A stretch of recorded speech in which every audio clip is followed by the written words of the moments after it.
By the time I rode into Black Hollow, the sun was hanging low and mean over the desert, burning the whole town the color of old copper. My horse, Samson, snorted under me, tired from the long trail south of Abilene. Dust clung to his legs, my coat, my hat, even the polished grips of the Colt revolvers resting at my hips. I could taste grit between my teeth, sharp and dry, like the land itself was trying to chew me up before I got comfortable. But I was used to that. The West had been trying to kill me since I was 16. It had failed every time. Folks called me Ethan Crow, though newspapers had given me another name, one I liked better. The fastest gun in the West. I never corrected them. A man could live long on reputation if he knew how to feed it. Every town had a loudmouth with a pistol. Every saloon had some fool who wanted to test his courage after 3 glasses of whiskey. Every county had a man who thought he was quicker than death. Most of them learned different. The rest were buried before sundown. Black Hollow looked like the kind of town that had given up trying to be anything more than a place people passed through on their way to somewhere better. The buildings leaned tiredly against the wind. The boardwalk had missing planks. The jailhouse had bars spotted with rust. A faded sign outside the saloon swung from one chain and squealed every time the desert breeze pushed through. No children played in the street. No women stood gossiping by the wash lines. Even the dogs kept to the shade. That was the first thing I noticed. The second was the silence. Most towns reacted when I arrived. A few men stepped out. Someone whispered my name. A bartender straightened behind the counter. Some young buck touched the butt of his pistol and thought about whether glory was worth dying for. But Black Hollow didn't move. It watched. That kind of stillness had a smell to it. Fear, mostly. Old fear. The kind that sat in walls and under floorboards until it became part of the town. I guided Samson toward the trough outside the general store and climbed down slow, giving the street a chance to look at me. I knew how to make an entrance. A man like me didn't rush. He let people feel the weight of him first. My spurs rang softly when I stepped onto the dirt. That was when I saw him. He sat in a wooden chair outside the general store, half in shadow beneath the porch roof. At first, I thought he was just another old-timer waiting out the heat. Gray beard. Sunken cheeks. Hat pulled low. Coat worn at the elbows. Boots dusty enough to have crossed half the territory. But there was something wrong with the way he sat. Too still. Not lazy. Not weak. Still like a rifle barrel resting on a fence post. His hands were folded over his stomach, scarred and brown from sun. His right thumb moved once, slowly, across the knuckle of his left hand, like he was remembering something only his bones understood. I looked him over for a gun. Didn't see one. That made me smile. The old man lifted his eyes. And my smile weakened. They were pale blue, almost washed clean by years of sun and blood. Not angry. Not curious. Not impressed. That bothered me more than I cared to admit. Most men either feared me or hated me. Both were useful. This old man looked at me like I was weather. I tied Samson to the post and stepped up onto the boardwalk. "Evening," I said. The old man didn't answer. Inside the general store, someone knocked over something metal. I heard a quick gasp, then silence again. I glanced through the dusty window and saw the storekeeper standing stiff behind the counter, his face white as flour. Now that interested me. I turned back to the old man. "You deaf?" "No." His voice was rough, low, and dry. One word, but it carried like the click of a hammer being pulled back. I gave a small laugh. "Then maybe you're just unfriendly." "Maybe." I took one step closer. The porch boards creaked beneath my boots. From across the street, a saloon door opened a few inches. A man peered out, saw us, then eased the door shut again. I had been in towns where people were scared of me. This was different. They weren't scared of me. They were scared of him. That realization slid under my skin like a cold knife. "What's your name, old man?" I asked. He looked toward the street, not away from fear, but beyond it. "Don't have much use for one." I laughed louder that time, making sure the town heard it. "No use for a name? That's a strange thing for a man to say." "It has served me fine." "Well, that won't do." I leaned one shoulder against the post and tipped my hat back. A man without a name is either running from something or hiding from it. The old man's eyes returned to mine. For the first time, something moved behind them. Not fear. Memory. "You're young," he said. I felt my jaw tighten. I was 31. Old enough to have killed men in 5 territories and young enough to still enjoy the sound of my name in a crowd. "Old enough," I said. He studied me a moment. "No. Just loud enough." The words hit the street harder than a gunshot. Somewhere nearby, a woman whispered, "Oh, Lord." I turned my head slowly and saw faces in windows now. Men inside the saloon. The blacksmith near his forge. A woman clutching a basket outside the boarding house. Every eye was fixed on us. That was the trouble with reputation. Once you built it, you had to protect it every hour of every day. I straightened from the post. "You know who I am?" I asked. "No."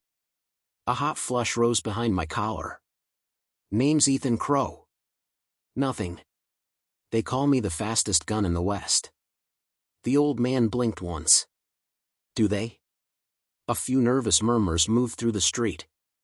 My fingers flexed near my holsters. It wasn't that I planned to shoot him right there. Not exactly. But I wanted him to notice. I wanted him to understand that every breath he took after insulting me was a gift I had not yet decided to take away. He noticed my hands. Then he looked bored. That was worse.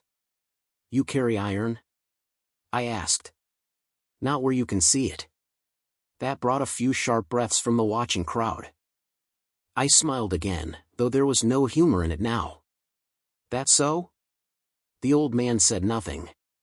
The storekeeper finally rushed out, wiping his hands on his apron, sweat shining on his forehead. "Mr. Crow," he said quickly, voice trembling, "we got rooms at the boarding house, fine whiskey at the saloon, fresh feed for your horse. No trouble needed here." I didn't look at him. "Who is he?" The storekeeper swallowed. "Just a traveler. Travelers don't scare whole towns." The man's eyes flicked to the old veteran, then away. "Please." That single word told me plenty. Please don't ask. Please don't push. Please don't wake whatever he buried. But I had built my life pushing men until they either backed down or bled. And I was not about to be made small by a nameless old ghost in front of a town full of witnesses. I stepped off the porch and into the center of the street. "All right," I called out, loud enough for every coward behind every curtain to hear. "Seems Black Hollow has itself a mystery. An old man with no name, no manners, and no fear." The old man stayed seated. I turned in a slow circle, smiling at the hidden faces. Now, where I come from, a man earns fear. He doesn't borrow it from whispers.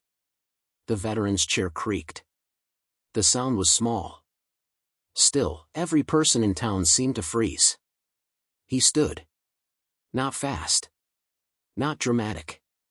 Just stood, as if his body hurt but obeyed him anyway. He was taller than I expected. Lean, not frail.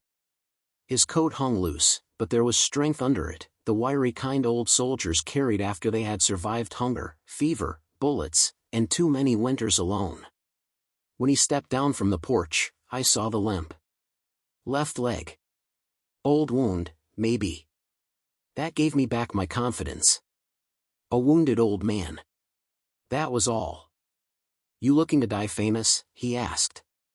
A silence fell so deep I could hear Samson breathing behind me. I grinned. "No. I'm looking to find out whether you're worth the fear these people are wasting on you." He stopped 10 paces away. His hands hung loose at his sides. "Still no gun." "Walk away," he said. There was no anger in it. No threat either. That made it sound almost kind. I hated him for that. You don't give orders to me. I wasn't ordering. Then what was it? His eyes held mine. Mercy. Something inside me snapped tight. I drew my right Colt halfway from the holster, just enough for the metal to flash in the dying light. The town gasped. The old man didn't move.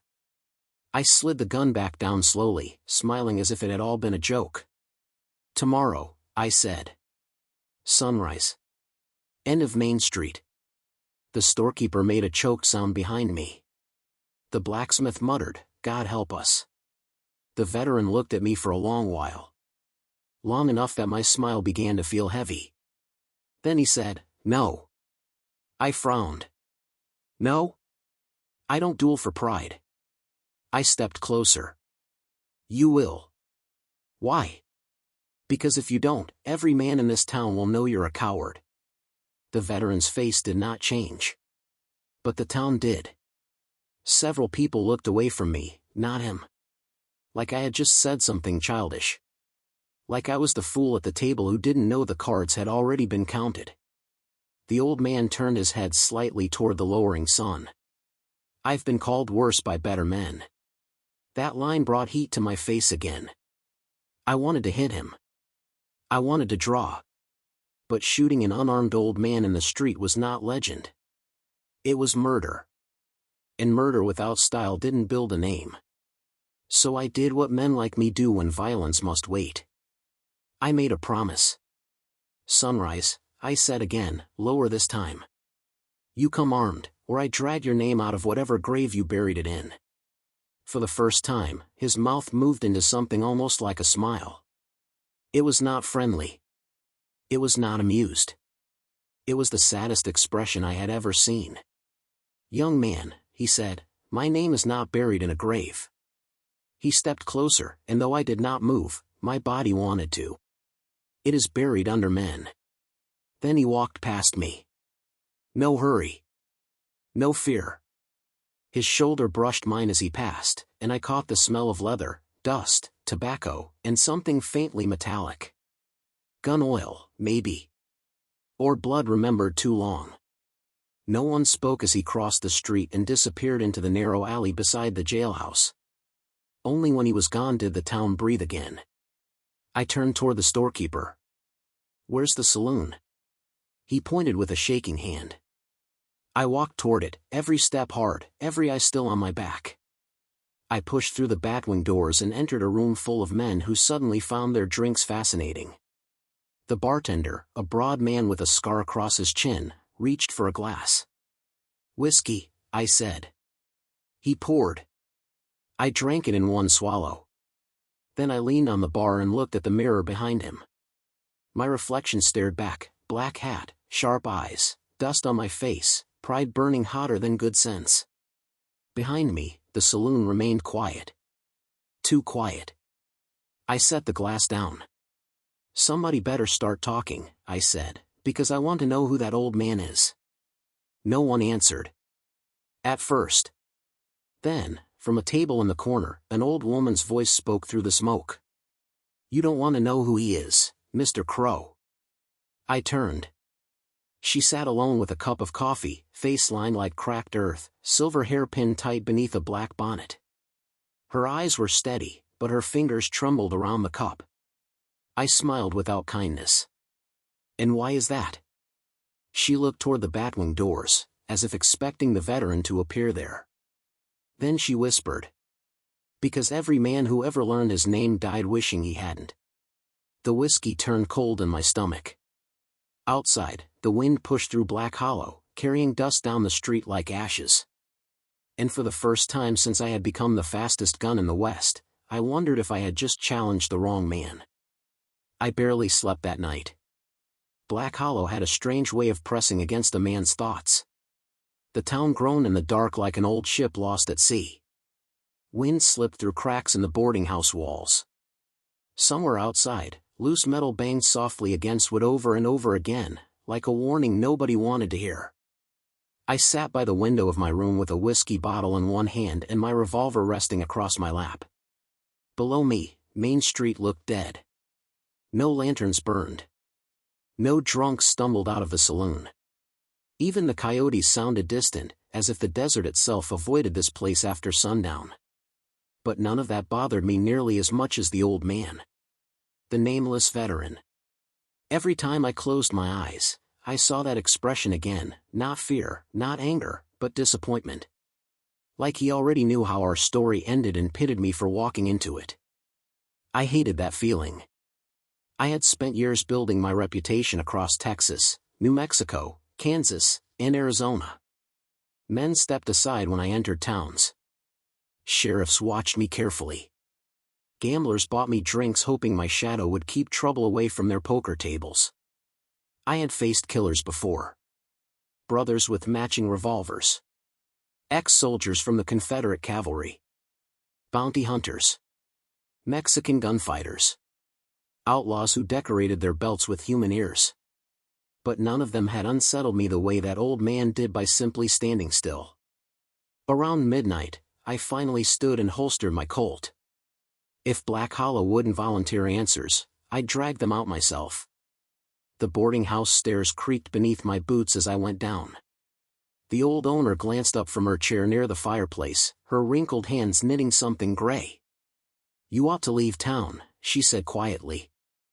I stopped near the door. "That seems to be popular advice around here." "I mean it." "So do I." Her knitting needles slowed.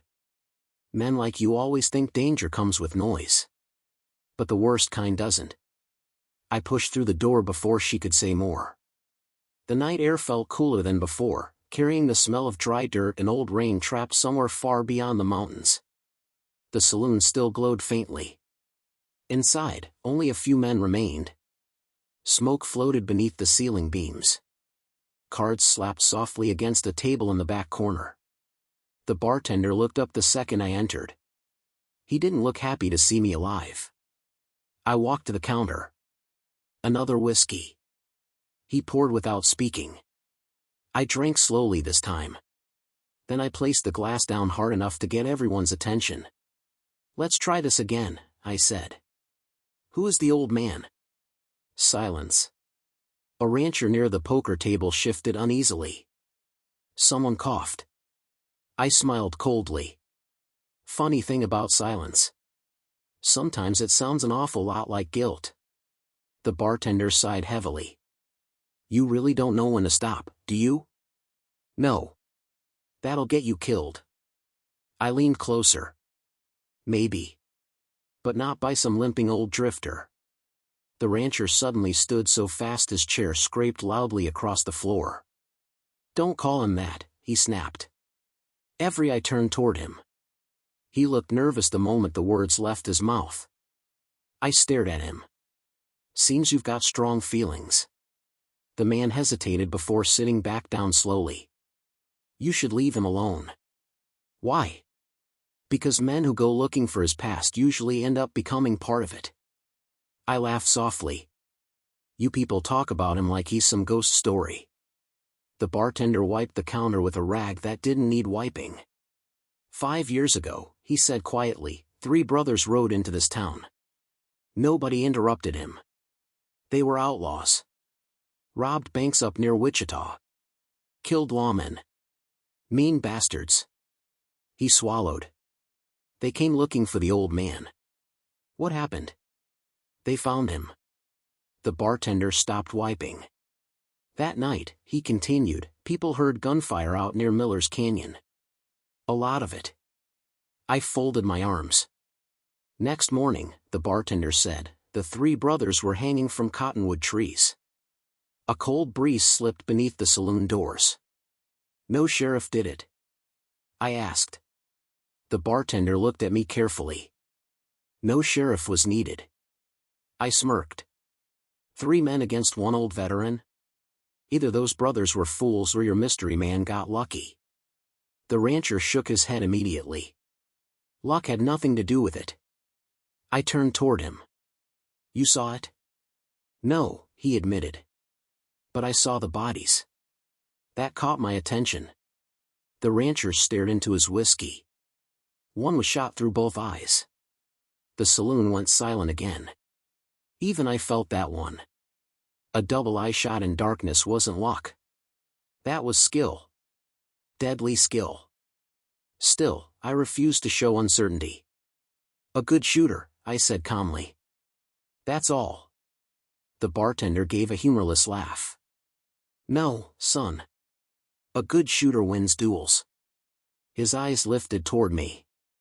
That man survives wars. I grabbed the bottle from the counter and poured my own drink. Wars end. The bartender's expression hardened. Not for men like him. That line stayed with me longer than I wanted. I left the saloon shortly after and walked toward the jailhouse. Moonlight spilled across the empty street, pale and cold. Somewhere in the distance, a horse cried out nervously. Black Hollow felt awake now. Not alive. Awake. Like the whole town was waiting for something terrible to happen at sunrise. I stopped beside the alley where the veteran had disappeared earlier. Darkness swallowed the narrow passage between buildings. For a second, I almost turned back. That irritated me more than anything. Fear was for other men. I stepped into the alley. The smell hit first, old wood, damp dirt, and tobacco smoke lingering somewhere ahead. My boots echoed softly between the walls. Then a voice emerged from the dark. You walk loudly. My hand flew to my revolver. The veteran sat in a chair near the back wall, almost invisible beneath the shadows. A lantern beside him burned low, barely lighting his weathered face. I hadn't heard him move. Hadn't even seen him there. That alone made my skin tighten. You following me now? I asked. No. Then why hide in alleys? This town sleeps easier if I do. I studied him carefully. Up close, he looked older than before. Deep scars crossed his hands and disappeared beneath his sleeves. One cut ran from his neck under his collarbone, pale against sunburned skin. Soldier scars. Not bar fight scars. You fought in the war? I asked. Several. That answer unsettled me again. Several wars. Not one. I leaned against the wall. You got a real name? Yes. You planning on sharing it? No. I smiled thinly. You enjoy this mysterious old man act? His pale eyes met mine. You enjoy being famous? The question irritated me instantly. Fame keeps men honest. No, he said quietly. Fear does. And you think men fear you? I think wise men avoid unnecessary graves. The lantern crackled softly between us. I noticed then that his right hand rested near his coat. Close enough to draw something quickly. So he was armed after all. Why'd you come to Black Hollow? I asked. To disappear. I laughed once. You picked the wrong place for peace. That wasn't my mistake. The meaning hit immediately. Mine was. I straightened from the wall. You really think I can't beat you? The veteran studied me for a long moment. You're fast, he admitted. Damn right I was. But speed is the smallest part of killing. I scoffed. Easy thing for an old man to say. His gaze shifted slightly toward my revolver. You draw because you trust your hands. Then he tapped 2 fingers lightly against his chest. I survived because I trusted my mind. The words settled heavily in the alley. For the first time in years, I felt like I wasn't speaking to another gunfighter. I was speaking to a predator. A tired one maybe. But still dangerous. You know what I think? I asked. No. I think you're bluffing. I think you built some frightening little legend in this town, and now everyone's too scared to question it. The veteran nodded slowly. That's possible. His calmness was unbearable. You don't get angry? I asked. I used to. What changed? His eyes drifted somewhere far away. Burial grounds. A silence followed that answer. Not dramatic. heavy. I suddenly imagined battlefields littered with bodies beneath dark skies. Men screaming for medics that never came. Horses dying in mud. Endless gunfire. The veteran carried all of it behind his eyes. I could see it now. He noticed me studying him. "You've killed men," he said. It wasn't a question. "Yes." "How many?" I shrugged. "Enough." "That answer means you still count them." Something cold slid through me again. Because he was right. I still remembered every face. Every duel. Every body hitting dirt. The veteran leaned back in his chair. "When you stop counting," he said quietly, "that's when you become dangerous." A distant thunder roll echoed across the desert. Storm coming. I pushed away from the wall. "Tomorrow morning." "Yes." "You coming?" The veteran looked tired suddenly. "Not physically. Soul tired." "I suppose I have to." I frowned. "You could still walk away." "No," he said. "You won't let me." That irritated me because it was true. He slowly stood again, favoring his injured leg. Even with the limp, there was something controlled about him. Every movement efficient. Nothing wasted. "Go get some sleep, Mr. Crow," he said. "You planning to?" "I haven't slept well in 30 years. Then he stepped past me into the darkness. This time, I noticed it. Under his coat. The grip of a revolver. Old cavalry style. Worn smooth from decades of use. Not flashy. Not polished. A killer's weapon. I watched him disappear into the night while thunder rolled again beyond the mountains. And for the first time in my adult life, I found myself wondering something I had never asked before a duel. Not whether I was faster. But whether speed would matter at all. The storm arrived before dawn. Not rain at first. Just wind. The kind that rolled across the desert hard enough to shake windows and carry dust through every crack in town. I stood at the boarding house window watching Black Hollow disappear beneath a wall of moving sand while thunder growled somewhere far beyond the mountains. Sunrise was still an hour away. The duel sat in my stomach like a stone. I kept telling myself I had faced worse men. Faster men. Meaner men. But the truth was beginning to claw at me now, quiet and ugly. I didn't understand the veteran.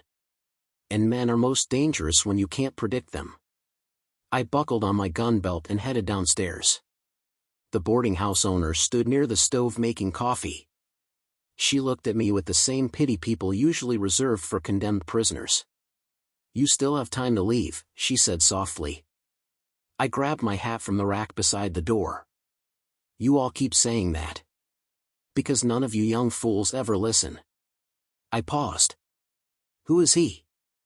The old woman's hands tightened around the coffee pot. For a moment, I thought she might finally answer. Instead, she whispered, "A man God forgot to let die." Then she looked away. Outside, the wind hit me hard enough to sting my face. Main Street was nearly empty now. Curtains moved behind windows. People watched from hiding places, waiting for blood. Mine or his? Maybe both. I walked toward the saloon, figuring whiskey would settle my nerves before sunrise. That was when I heard the horses. Fast.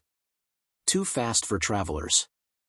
I turned toward the northern road and saw them emerge through the dust, 5 riders wearing long coats and bandanas over their faces. Armed heavy.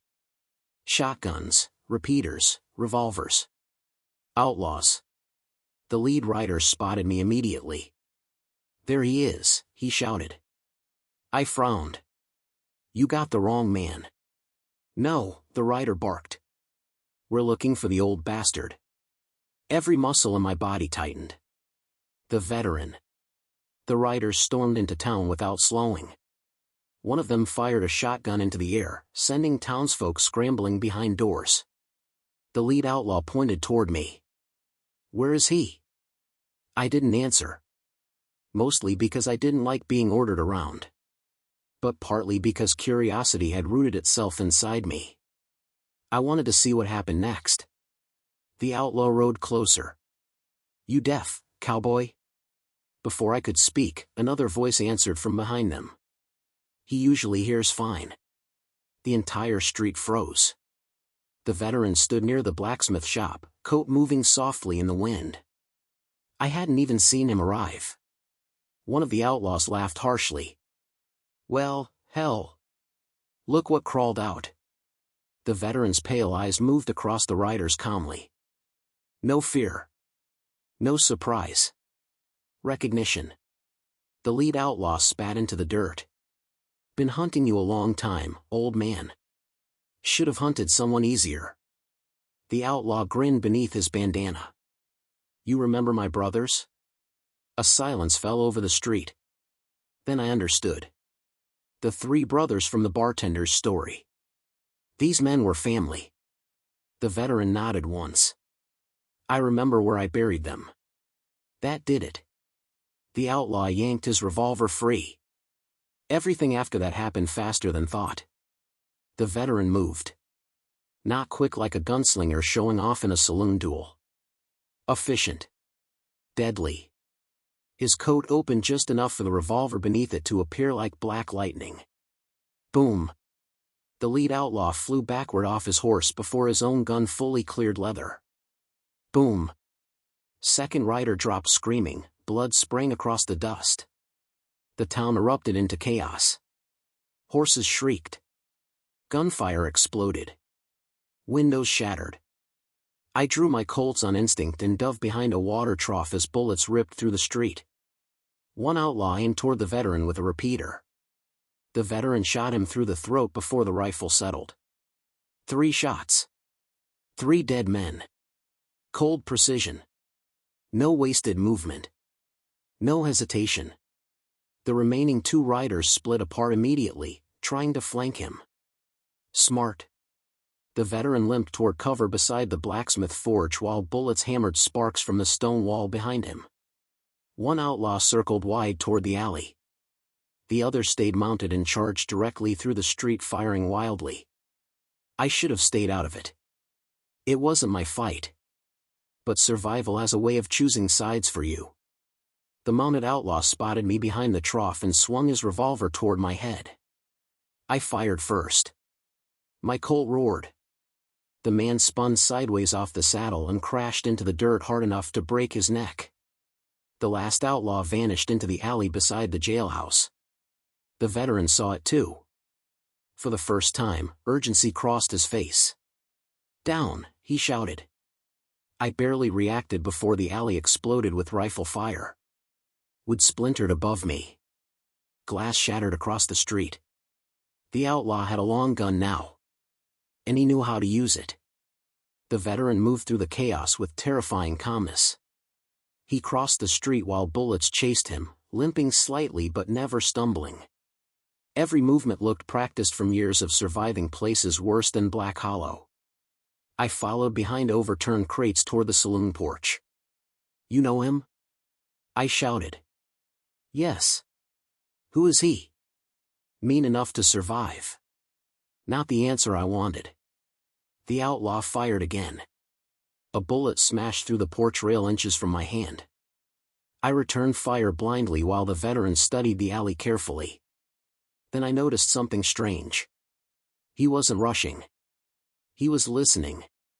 The wind howled through town, carrying dust and smoke between buildings. Then the veteran suddenly stepped sideways. Boom. The outlaw fired exactly where the veteran had been standing a second earlier. My stomach tightened. The old man had predicted it. No. He had heard it. The outlaw cursed from the alley. The veteran moved instantly. He charged forward with frightening speed for a man his age, coat whipping behind him. Another rifle shot cracked past his shoulder. Then his revolver thundered once. Silence.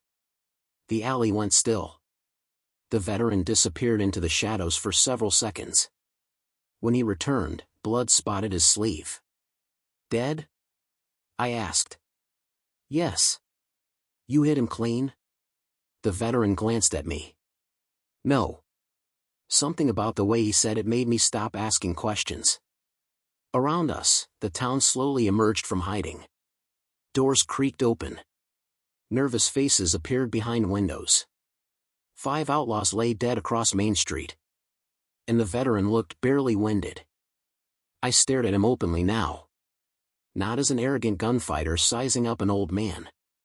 As someone finally understanding the scale of what stood in front of him. "You've done this before," I muttered. The veteran holstered his revolver slowly. "Too many times." The bartender rushed from the saloon carrying a shotgun. He stopped when he saw the bodies. "Jesus Christ," he whispered. One townsman pointed toward the veteran nervously. "Who are they?" "Hunters," the veteran answered. The bartender looked pale. "More coming?" The veteran didn't answer immediately. That silence told everyone enough. Fear spread through the street like disease. I stepped closer to the old man. "You've got enemies all over the territory?" "I've lived a long time." "That doesn't answer me." "It should." The sheriff finally appeared from the jailhouse looking half awake and fully terrified. He stared at the dead outlaws scattered through town and removed his hat slowly. "You could have warned us," he muttered toward the veteran. The old man's eyes hardened slightly. "I tried." Nobody argued with him. Not after what we had just witnessed. The sheriff looked toward me next. "And you? What about me? You still planning that duel?" The entire street seemed to hold its breath waiting for my answer. My pride screamed yes immediately. But another feeling had entered the conversation now. Doubt. Because I had finally seen the veteran fight. And what I saw didn't resemble ordinary gunmen. It resembled war. The veteran turned away from us and began walking toward the edge of town. "Where are you going?" I asked. "North Ridge." "Why?" "To bury them before the storm gets worse." I stared at the bodies. 5 armed men dead in less than a minute. The veteran paused without looking back. "You coming?" he asked. That surprised me. "Why would I?" "Because if you plan to kill me at sunrise, you should probably understand what kind of man you're aiming at." Thunder cracked overhead again. The storm finally broke. Rain crashed into Black Hollow like a flood from heaven itself. The townspeople scattered for shelter. But I stood frozen in the middle of the street watching the veteran disappear into the rain beside 5 corpses and 6 riderless horses. Part of me wanted to leave town immediately. Another part, the darker part, needed answers now more than ever. So I followed him. Out beyond Black Hollow, the desert became mud beneath the storm. Rain hammered my hat and soaked my coat while lightning flashed across distant cliffs. The veteran dragged bodies one by one toward a shallow canyon north of town. I helped without speaking. The dead outlaws looked younger up close. Most killers do. After we buried the 4th man, I finally asked the question clawing at me. "How many men have you killed?" The veteran kept shoveling. "Enough." I almost laughed at the irony. "That's my answer." "Yes." Lightning flashed again. For a brief moment, I saw his face clearly in the storm. Not emotionless. Haunted. Deeply haunted. Then he drove the shovel into the mud and looked directly at me. "You know the difference between us, Ethan?" Hearing my first name from him unsettled me badly. "What difference?" "You kill men to become a legend." Rain poured from the brim of his hat. "I kill men because they won't stop following me." The storm roared around us. And standing there among fresh graves beneath the black desert sky, I realized something terrifying. The nameless veteran wasn't dangerous because he enjoyed violence. He was dangerous because violence had followed him for so long that it had become part of his shadow. And shadows are hard to kill. The storm passed sometime before dawn. By the time we returned to Black Hollow, the desert smelled of wet dirt and cold stone. Mud clung to my boots, and my shoulders ached from digging graves through rain-soaked earth. Neither of us had spoken much during the ride back from the canyon. The veteran didn't seem like a man who wasted words. And for once in my life, neither did I. The town looked different after blood had been spilled in daylight. Fear had settled into the streets openly now. Curtains shifted when we passed. Doors locked. People moved carefully, quietly, like they were trying not to attract the attention of fate itself. The veteran tied his horse outside the jailhouse. I stayed mounted beside him for a moment. "You really still want this duel?" I asked. He glanced toward the pale line of sunrise beginning to creep over the mountains. "No." "Then why agree to it?" "Because men like you don't stop chasing ghosts until they become one." That answer stayed with me. I climbed down from Samson slowly. "You think you know me?" "I know your kind." Something inside me tightened again. My kind? Fast hands. Loud reputation. Empty silence underneath. I stepped closer before I realized I was doing it. "You don't know a damn thing about me." For the first time, anger flickered behind his pale eyes. "No," he said quietly. "I know exactly enough." The words hit harder than they should have. Because deep down, I feared he might be right. The veteran turned away and started toward the boarding house. "Sunrise," he said over his shoulder. "End of Main Street." Then he disappeared inside. I stood there alone with the growing light spilling across Black Hollow. And for the first time since I was a boy, I questioned whether pride was worth dying for. I spent the next hour sitting alone in the saloon. The bartender poured whiskey without asking questions. Probably because he knew no answer would matter now. The duel had already become inevitable. A few townsfolk gathered silently near the windows. Nobody laughed. Nobody gambled. Even the piano player sat motionless with his hands folded. Like a church before a funeral. The bartender leaned against the counter near me.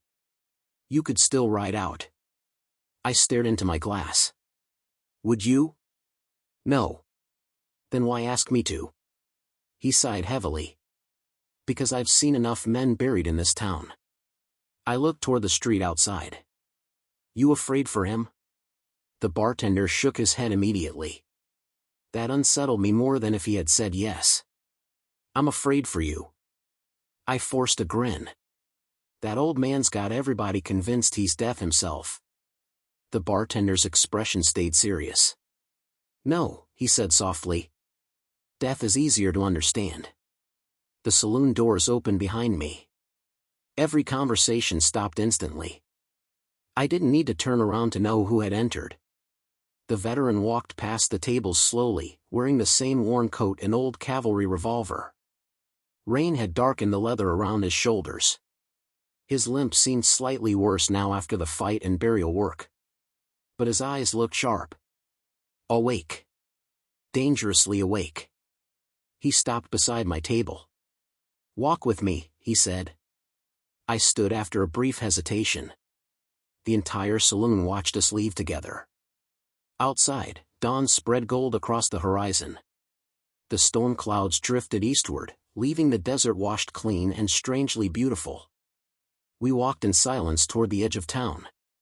Finally, I spoke. "You were a soldier."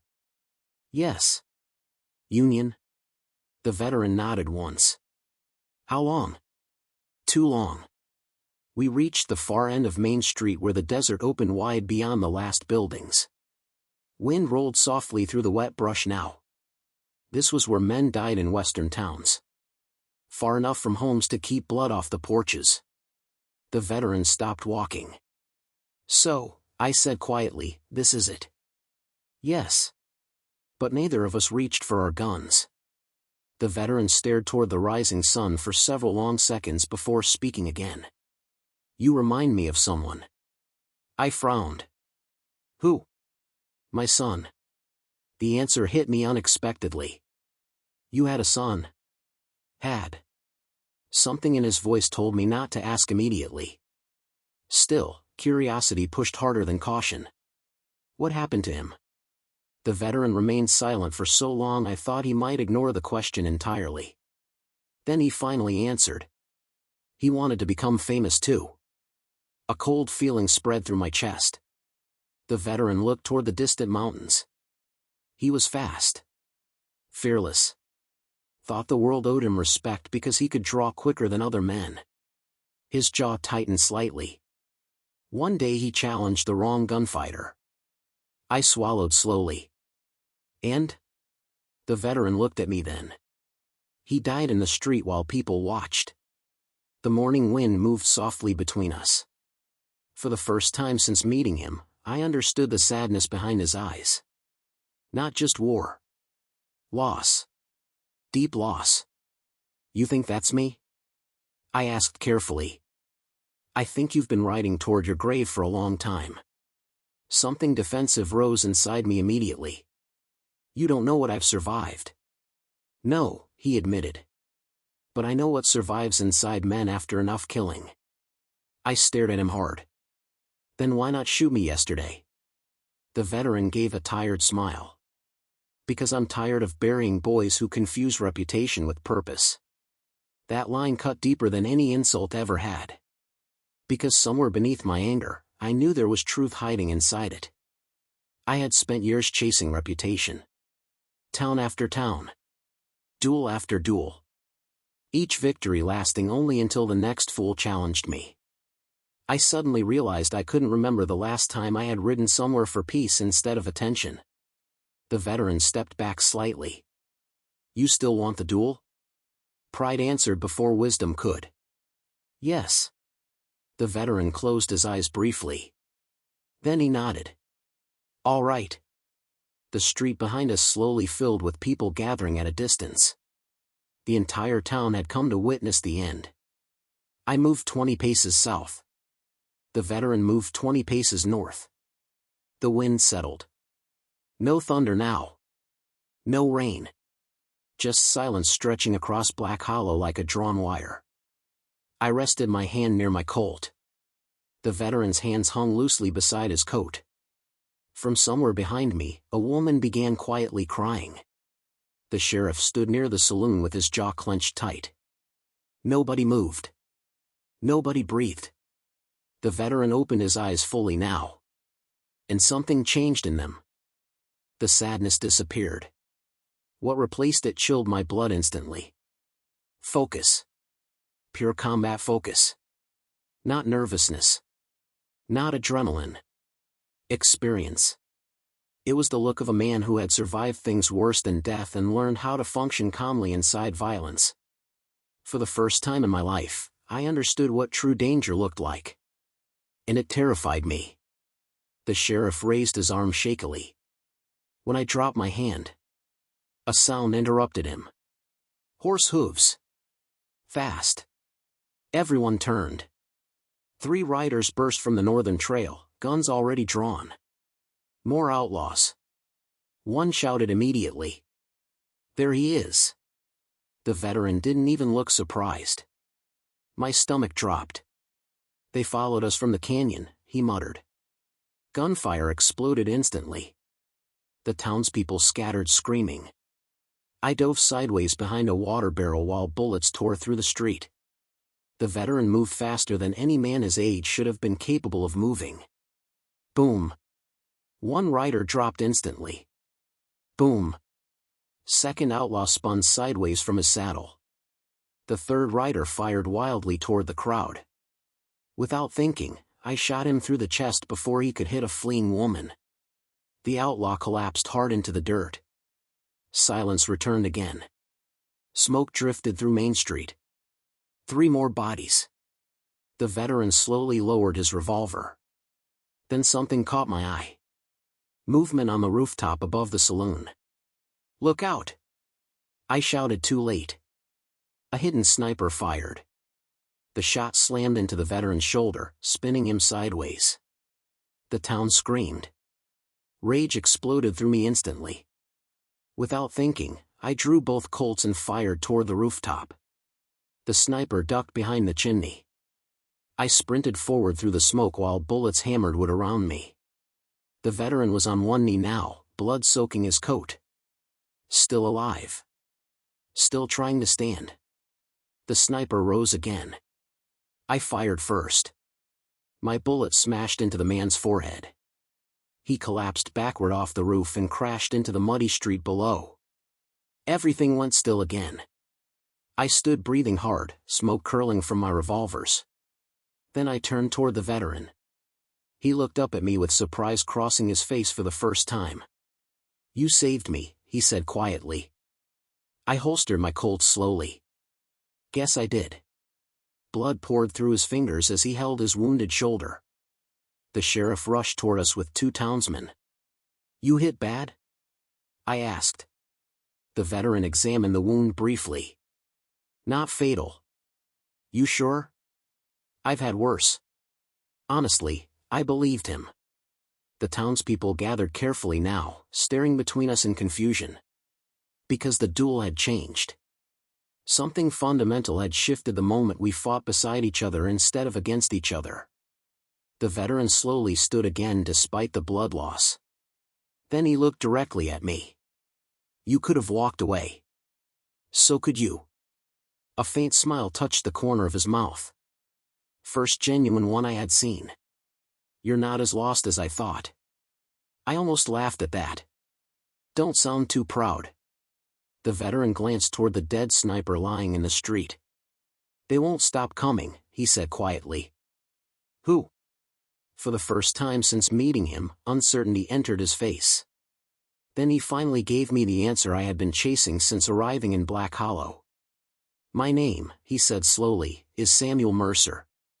The name meant nothing to me at first. Then I saw the sheriff's expression. The bartender's face turned white. Even the old woman near the boarding house froze completely. And suddenly I realized the problem wasn't that I didn't know the veteran's name. It was that everyone else did. The moment the veteran spoke his name, the entire town changed. Samuel Mercer. The words moved through Black Hollow like a cold wind through grave markers. Nobody said anything at first. They just stared at him, or rather, stared at the ghost they suddenly realized had been living among them. I looked toward the sheriff. "You know him?" The sheriff swallowed hard. "Everybody used to." "Used to?" The bartender stepped forward slowly, eyes fixed on the wounded veteran. 20 years ago, people told stories about Samuel Mercer from Kansas clear down to Mexico. I frowned. "What kind of stories?" Nobody answered immediately. That silence irritated me more than the truth would have. Samuel pressed one hand against his bleeding shoulder while rainwater dripped from the saloon roof beside him. He looked exhausted now. Not weak, but worn down in a way I hadn't seen before. Like saying his own name aloud had reopened something old and rotten inside him. Finally, the sheriff spoke quietly. He wasn't just a soldier. I folded my arms. Then what was he? The sheriff's eyes remained locked on Samuel. He hunted men for the government after the war. That got my attention. The bartender continued carefully. Outlaws. Raiders. Deserters. Train robbers. Murderers. He hesitated. Entire gangs disappeared after Mercer tracked them. I looked back toward Samuel. "You were a bounty hunter?" "No," he answered softly. "Bounty hunters get paid." The way he said it made my skin tighten. "What does that mean?" Samuel's pale eyes drifted toward the desert horizon. "It means sometimes the government wants violence without witnesses." A heavy silence followed. Even the wind seemed quieter now. I stared at him differently after that. The pieces finally began fitting together, the combat instincts, the endless enemies, the haunted expression, the way entire towns reacted to his presence. This wasn't some retired gunfighter protecting an old reputation. This was a man who had spent decades surviving organized bloodshed. And somehow survived long enough to hate himself for it. The sheriff finally cleared his throat.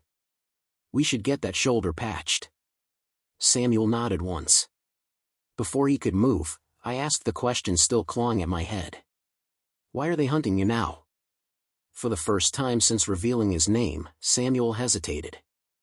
Then he looked directly at me. Because some men are afraid I still remember where the bodies are buried. That answer carried more weight than bullets. The sheriff looked nervous instantly.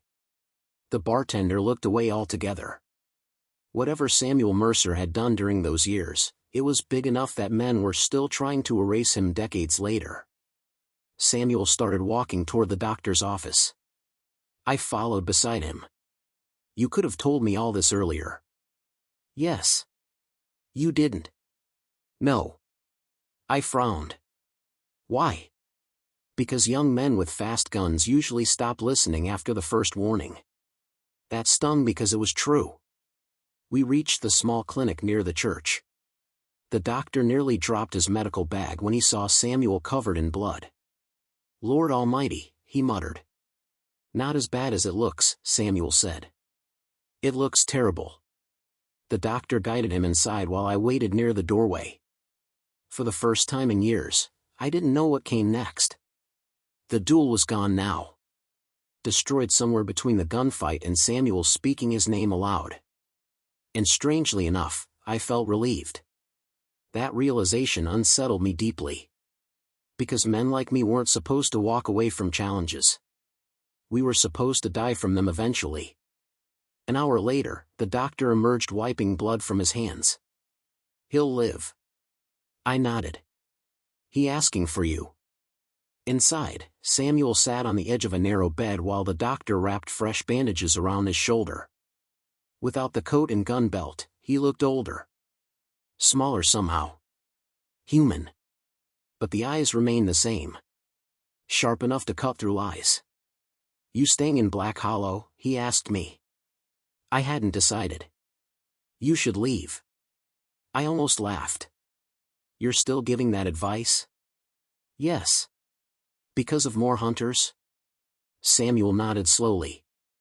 They'll keep coming now. How many? Enough. I leaned against the wall. You know, you answer a lot of questions without actually answering them. A faint smile crossed his face. That habit kept me alive. The doctor finished bandaging him and quietly stepped outside, leaving us alone. For several moments, neither of us spoke. Then Samuel surprised me. You shoot well under pressure. I shrugged. I'm fast. Yes, he admitted. But you don't panic either. Neither do you. No, he said quietly. I used to. That caught my attention. You? Samuel looked toward the window where sunlight now broke through the remaining storm clouds. The first time men try to kill you, it changes something inside your head. His jaw tightened slightly. After enough years, fear becomes memory instead of emotion. I thought about all the men I had shot over the years. Most of them I barely remembered anymore. That realization suddenly felt ugly. You ever regret it? I asked. Samuel's eyes returned to mine immediately. Every day. The answer hit harder than I expected. Not because of the words themselves. Because he meant them. I slowly sat in the chair beside the wall. Then why keep killing? Samuel gave a tired laugh without humor. Because regret doesn't stop bullets. The room fell quiet again. Outside, I could hear townspeople slowly rebuilding pieces of the street damaged during the fight. Hammering. Wagon wheels. Nervous conversations. Life continuing after violence. The West was good at that. Finally, I asked the question buried deepest in my chest. Your son. Samuel looked down. What about him? You said he died challenging the wrong gunfighter. Yes. I hesitated briefly before speaking again. Was that true?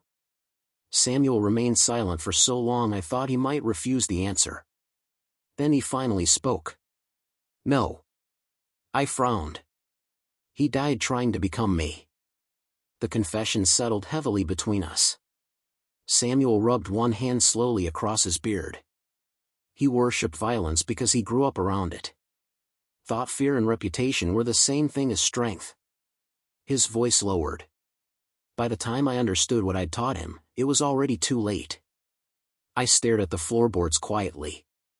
Because somewhere along the way, I realized this conversation wasn't really about his son anymore. It was about me. Samuel noticed that too. "You still have time," he said quietly. "For what?" "To become something besides a gun." The words stayed with me long after he stopped speaking. That evening, Black Hollow buried the dead outlaws outside town. No prayers. No tears. Just dirt and silence. I stood near the edge of the cemetery watching the sunset bleed red across the desert. Samuel remained seated nearby beneath a cottonwood tree, shoulder bandaged beneath his coat. The sheriff approached me cautiously. "You leaving tomorrow?" "Probably." He nodded slowly. "Good." I smirked faintly. "You don't like me much."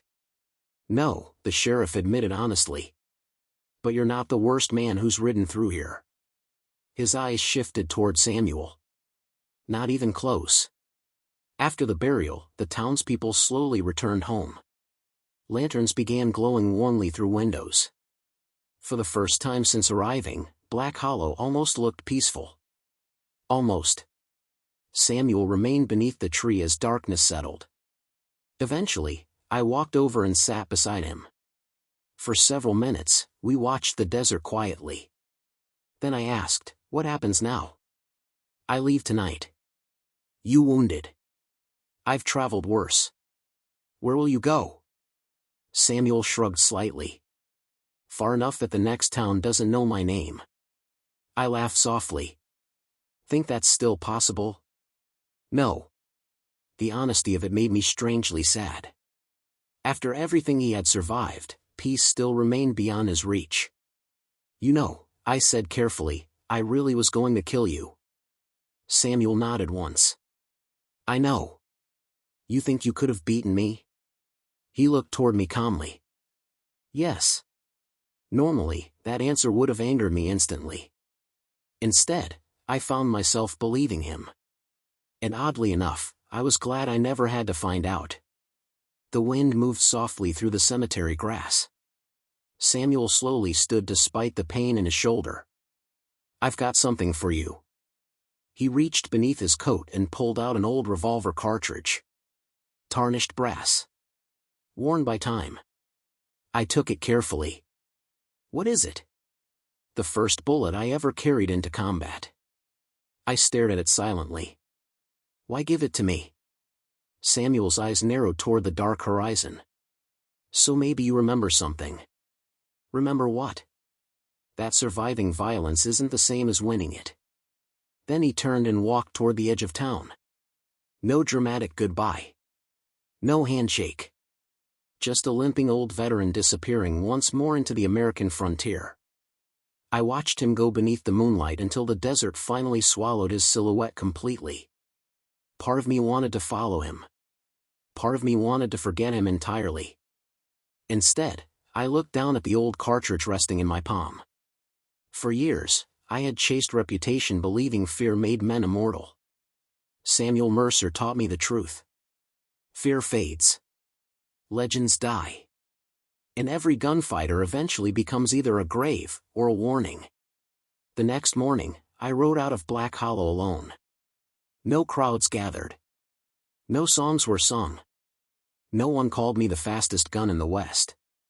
And for the first time in many years, I didn't care. Because somewhere out there beneath endless desert skies rode a nameless veteran who had survived wars, ghosts, governments, killers, and regret itself. Not because he was the fastest man alive. But because he finally understood something the rest of us learned too late. The deadliest men in the West were never the ones who wanted violence. They were the ones who had already seen too much of it.